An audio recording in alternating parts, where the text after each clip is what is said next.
Today I'm going to show you how to trim a video. Trimming is important for when you want to share a video and make it a manageable size for sharing. I'm going to go to my NDVR.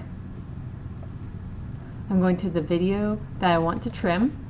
My biggest piece of advice is watching your video thoroughly the first time all the way through so that you can select where you want your video to start and to stop. I usually record my times that I want to start and stop on a post-it. Once you have your times, go to Edit,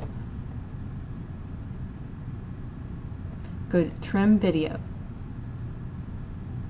Once here you have two options. You can either type in those post-it numbers that you've already recorded of when you want it to start and to stop, or you can use the scrub bars to find that time as well.